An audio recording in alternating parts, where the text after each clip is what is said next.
নমস্কার বন্ধুরা, কেরম আছেন সবাই? সবাইকে তুষা ওয়ার্ল্ডে স্বাগতম। আজ সকালে উঠে দেখি মা সাবু ভিজিয়েছে। তো শুধু সাবু তো খাওয়া যাবে না, তাই চটজলদি আমি ভাবলাম যে কি বানানো যায়। তাহলে আজকে বানিয়ে ফেলবো আমরা সাবুর খিচুড়ি। তো চলুন রেসিপিটা দেখে নেওয়া যাক। সাবুটাকে আমি ধুয়ে 3 ঘন্টার জন্য ভিজিয়ে রেখে দিয়েছিলাম।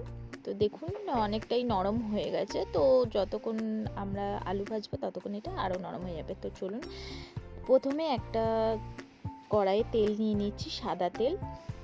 সেই সাদা তেলের মধ্যে দিয়ে দিচ্ছি অল্প জিরে, তার মধ্যে দেবো কারি পাতা, এবারে দিয়ে দিচ্ছি আদা বাটা। আদাটা ভালো করে আমি কষিয়ে নিয়েছি। তারপর ওর মধ্যে দিয়ে দিচ্ছি অল্প কুচনো কাঁচা লঙ্কা ঝালের জন্য। এবারে আমি দিয়ে দিচ্ছি সেদ্ধ করা আলুগুলো। আমি আলুগুলোকে আগেই সেদ্ধ করে নিয়েছি, এবার জাস্ট ভেজে নেব।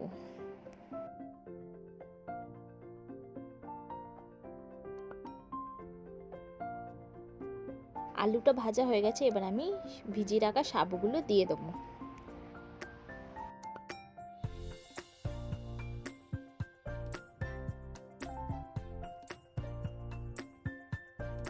এবার আমি 2 মিনিটের জন্য ভালো করে সাবুটার সাথে আলুগুলোকে মিক্স করতে থাকবো।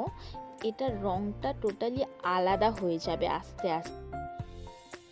এবারে দিয়ে দিচ্ছি একটু বাদাম,